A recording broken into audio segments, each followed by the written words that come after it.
Bien, como les decía al comienzo, el próximo sábado se va a realizar una asamblea de empleados del Banco República en la que se va a debatir el proceso de tercerizaciones y privatizaciones que el Banco País está llevando adelante. El sector que tiene la presidencia de banca oficial, aunque no es el mayoritario, va a presentar un documento para el debate que, además de realizar una caracterización del estado de situación, formula muy graves denuncias. Nosotros accedimos a ese documento y anoche hablamos con Lorena Lavecchia, que es integrante del sector del Consejo del Sector Financiero Oficial, también integrante de la lista 810, que tiene la presidencia del mencionado Consejo. Ella mostró su expectativa porque la mayoría de los trabajadores participen de esta asamblea donde se va a debatir el futuro del Banco República y sus 3.745 funcionarios. De ese total, poco más de 3.000 están afiliados al sindicato. Esto, de una parte de este problema ya referimos la semana pasada en otra columna, ¿no? Así que ahora queremos compartir con ustedes algunos tramos de este documento, que importa, seguramente no nos va a dar el tiempo para compartirlo todo, y esto lo vamos a continuar en columnas posteriores, ¿no? Claro. El documento comienza señalando que los trabajadores de las empresas del Estado se han declarado en conflicto. No es casualidad ni novedad la situación. Sí lo es el enfrentamiento de los trabajadores con el gobierno por falta de negociación colectiva y de buena fe, por el incumplimiento de los convenios colectivos y por las crecientes, costosas y catastróficas privatizaciones en las empresas públicas. La orden de los organismos internacionales de liquidar las empresas del Estado no es nueva ni únicamente para nuestro país. Basta con mirarlo ocurrido en toda Latinoamérica en la década de los 90. Sin embargo, parecen estarlo consiguiendo al no encontrar resistencia en los gobiernos progresistas ni en los trabajadores organizados, en muchos casos con direcciones afines al propio gobierno. Hoy esa misma orden, dice el documento, continúa en pie y algunos sindicatos en nuestro país nuevamente se lanzan a la calle en contra de las privatizaciones que de manera constante y continua avanzan precarizando el empleo, aplicando el ajuste sobre los trabajadores y dando de ganar a las empresas privadas bajo el falso argumento de la baja de costos. El pasaje de las tareas a manos privadas por sectores, por áreas, en las distintas empresas es parte fundamental de una política que tiende a destruir a las mismas y por consiguiente continuar beneficiando a los capitales privados. Dice el documento que cuando el gobierno no puede controlar un sindicato aplica como política de contención del movimiento obrero decretos de esencialidad o el 401, cada vez con menos argumentación, pero con la misma actitud represiva. La cúpula sindical se encarga de utilizar la aplicación de los decretos para desestimular el empuje de las bases. La declaración de la dirección del PIT-CNT responsabiliza a los trabajadores por las medidas adoptadas antes que al gobierno por los decretos represivos y por la situación que generan los conflictos. La ley de inclusión financiera, dicen, enmarcada en lo que consideran derecho humano y justificándolo en que es el camino para solucionar la pobreza en el mundo, como si los trabajadores pudieran vivir sin techo y sin ingresos dignos, pero resguardados por tener tarjeta de débito y una cuenta bancaria, la cual se hace obligatoria y de la cual se restringen los retiros.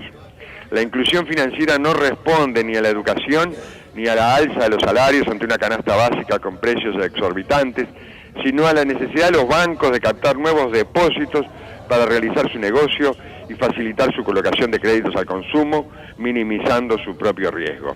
Y por si esto fuera poco, al tiempo que el gobierno uruguayo avanza en la bancarización obligatoria, retira dependencia en el interior del país y obliga a los usuarios a ser atendidos por corresponsales privados, trasladando la operativa, la información, el negocio, las ganancias y precarizando el empleo. Aclaremos que cuando se refieren a corresponsales, se refieren a las redes de pago, ¿no? Exactamente, claro, a ellos sí. Se refieren que son los que están tomando, digamos, de alguna manera los servicios que prestaba, en este caso, el Banco República. Lo dicen claramente, además, en parte del texto. O sea, claro, cierran la sucursal y a los 2 días aparece un local de cobranza. Aparece un lugar una red pago, donde no hay nada. Exactamente. Una red pago, su hábitat. Eso es gráficamente lo que está ocurriendo. Sí, lo dicen así, ¿no? Sí. Bueno, hay una caracterización a propósito de la situación en banca oficial, que tiene varias dependencias, ¿no? Y dicen por allí que el Banco de Seguros se enfrentará a una crisis que podrá, de no encontrarse una solución real, dejar a la empresa en bancarrota. Esto es gravísimo, ¿no? Es gravísimo, claro, porque se está bajando la cantidad de trabajadores y no se está generando fondo previsional alguno, en realidad está menguando. Entonces, este es un problema que va a explosionar, ¿no? O sea, es una cosa bastante grave, ¿eh? Agregan que el negocio de las AFAP es tan negativo que ninguna empresa aseguradora privada se hizo cargo, quedando únicamente el Banco de Seguro del Estado obligado por ley. Otra cosa gravísima que la gente se tiene que enterar, nadie quiso agarrar el tema de las AFAP, o sea, vamos a asegurarlo nosotros, el Banco de Seguro del Estado. Bueno, dudaba vos que iba a ser así. Todo lindo esto, ¿eh? El banco hipotecario, agregan, está ingresando en una nueva reestructura de la cual el Consejo del Sector recién está en conocimiento, sin saber aún su fundamentación ni su alcance. Y yo agregaría, con los problemas de vivienda que hay, ni siquiera sabemos para qué existe el banco hipotecario, pero es otro tema, dejémoslo ahí.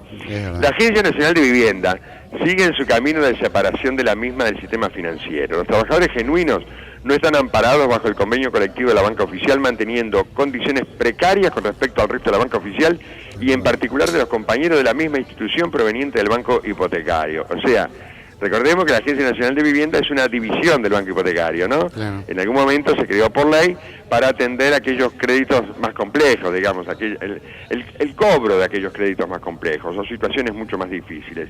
Claro. Y para que el banco hipotecario no se fundiera, digamos, en realidad fue así, ¿no? Sí, sí. De alguna manera para aliviar la cartera del banco hipotecario. Lo cierto es que es una institución extraña, la Agencia Nacional de Vivienda, que va a merecer algún capítulo en particular también. El Banco Central del Uruguay, agrega el documento, va de reestructura en reestructura en pos de la estructura objetivo, eslogan bien parecido al de tareas de valor agregado al directorio del Banco República, funcionando escalafones y tareas, tecnificando el personal e incumpliendo aún las condiciones de pasaje a la banca oficial de los trabajadores del ex-Bandes. El Banco República transita un camino de achique. Su piloto fue en 2013 con el cierre parcial de Baltasar Brun y hoy son 21 las dependencias en esa situación. El Consejo del Sector permitió que el banco avanzara en tal sentido durante todos estos años, a pesar de nuestra constante denuncia al respecto. El vaciamiento de las dependencias, el retiro de carteras, las recategorizaciones a la baja una y otra vez, cambiando criterios y ponderaciones, imposibilitando a las sucursales a volver a crecer y los posteriores cierres parciales, son todas parte de la política del banco que no escapa en los lineamientos del gobierno en cuanto a las empresas del Estado. La nueva conducción de la banca oficial, se refiere a la gremial, ¿no?, trajo consigo un cambio en la forma de discutir, negociar y sobre todo de plantarse frente a un gobierno ajustador y defensor de los intereses de los capitales privados, contraponiéndolo con el compromiso de la defensa de la banca oficial, de su rol social, la defensa del empleo y las condiciones de trabajo. Pero ahora, en esta parte, después hay una serie de propuestas que hacen desde el punto de vista gremial para discutir parte de los problemas que tienen. Pero también el documento implica una serie de denuncias muy importantes, ¿no? Vamos a referirnos a la primera simplemente ahora, ¿no? Sí, pues allí todo se muy pregunta complejo. quién dirige al Banco República. ¿Quién Y dirige al dicen Banco que hubo un República? exceso de amparos, en excepciones del TOCAF, altos costos y despilfarro, precarización laboral para los uruguayos, falta de visión y planificación, así como la pésima gestión de los recursos humanos, la falta de transparencia y de buenos criterios de administración, saltan a la vista. La constante privatización de los servicios, que entre un 80 y un 90% el Banco República lo justifican la falta de personal, y cómo los vínculos del poder tienen como objetivo la pérdida de mercado del Banco República en favor de la banca y de las empresas privadas, está demostrando de hecho, por ejemplo, en el sector informático del Banco República, en poder de 10 transnacionales, claro, según una información de Brecha publicada el 18 de agosto, claro, donde conviven 148 trabajadores de empresas privadas con 177 trabajadores presupuestados. Es así. Para ir llevando. Pero presten atención a esto. Por ley del 2015, el Fondo para el Desarrollo se dividió en Instituto Nacional de Cooperativismo, el INACOP, a cargo del exdiputado por el Partido Socialista y ex consejero central de AEBU por la agrupación 98, Gustavo Bernini, y la Agencia Nacional de Desarrollo, la ANDE, creada por ley de 2009 para las micro, pequeñas y medianas empresas, a cargo del contador Martín Di Barburi, es director de la Oficina de Planeamiento y Presupuesto y de la Corporación Nacional para el Desarrollo.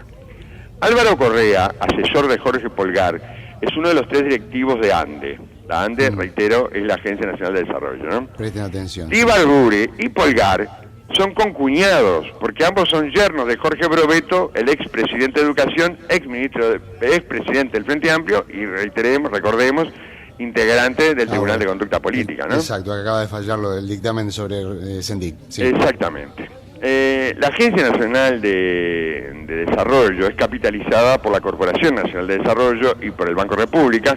Profundiza, como vimos, en iniciativa del sector empresarial privado, colaborando para su coordinación con organismos públicos, actúa bajo la órbita directa del Ministerio de Economía y Finanzas. Mientras ANDE tiene 60 millones de dólares para administrar, el ala cooperativa está en problemas debido a que el Banco República debe presentar su balance consolidado, incluyendo a sus sucursales en el exterior, por lo que no aportará a rentas generales por un tiempo. La implementación del Acuerdo de Basilea III obliga al banco a capitalizar. Esta implementación se produce a partir de la crisis financiera del 2008 para contrarrestar un mayor riesgo. Entre otras consecuencias, los bancos tendrán menos dinero para prestar. ¿Está claro? Tienen que tener mayor encaje, digamos, ¿no? Exacto, sí. Bien. A su vez, esto se refleja en la ciudadanía, en un aumento de los porcentajes del salario líquido que deben percibir. Sin embargo, a la vez que ellos aumentan y por ende se otorgan menos préstamos, los límites para operar con tarjeta de crédito aumentaron. Interesante. Después hacen referencia a lo que afirma el Banco Mundial, que sostiene que la inclusión será la herramienta para luchar, la inclusión financiera, ¿no? Sí. La herramienta para luchar contra los 2.000 millones de pobres que hay en el mundo. Creo que lo dicen mal, porque no están luchando contra los pobres, sino para mejorar la situación de los pobres, pero bueno, esto es lo que dice el documento. Según la politóloga Beatriz Stolovich, citada por el economista Gustavo Melassi, las transferencias gubernamentales proveen una atractiva oportunidad para llevar a los no bancarizados a servicios financieros formales a través de un consistente flujo de dinero a las cuentas. Menciona la seguridad para los más pobres y agrega que la inclusión de sus ingresos probablemente permanecerán en la cuenta durante algún tiempo. Esto a su vez puede dar lugar a más transacciones que generen comisiones y permitir la función de intermediación para obtener intereses de los fondos desde que se depositan hasta que se retiran, sostiene la economista, ¿no? Bien, queda claro que es un gran negocio para los bancos. Esto. Y sí, lo dicen gráficamente, ¿no? O sea, te ponen un intermediario obligado que va a tomar tu dinero y después te va a prestar la misma plata. Te la presta a vos, pero a intereses ya tremendos, ¿no? Imaginen ustedes lo que es para los bancos el negocio de tener ese volumen de dinero por lo menos 24 horas, ¿no? Claro, ¿qué negocio se hace con eso? Claro. Pero bueno, eso es lo que ocurre. Cada vez que se depositan los sueldos, que más o menos se depositan en los mismos días del mes, veamos eso. Bueno, tenemos que cerrar, Carlos. Tenemos que cerrar. Lo que quiero terminar con una frase que cita este documento y que vamos a ampliar seguramente en posteriores columnas, ¿no? Claro. Dice el documento, en definitiva, el Banco República está subvencionando su propia privatización. Y están de punta. Los trabajadores están de punta. Este documento elaborado por la lista 810 que preside el sector Banco Oficial de AEU. Sí, la situación es muy grave. Hay más elementos, hay más denuncias graves, porque está la participación de diferentes consultoras, no también, solamente CPA Ferrer, un montón más, que tienen una participación muy activa en todos los procesos bancarios, ¿no? Es decir, el banco de alguna manera le paga a empresas privadas para que haga el trabajo que él debería hacer.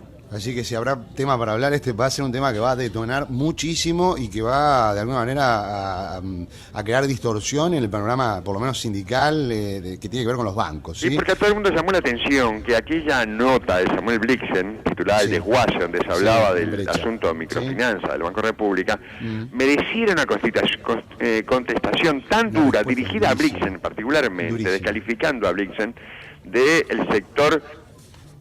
Bueno, se nos cortó con Carlos, lamentablemente. De todas maneras, hacía referencia a eso. Atacaron fuertemente, le publicaron, ¿verdad?, una solicitada que iba en contra del autor de esa nota, el desguace, que era nuestro colega, el Bolita Blixen.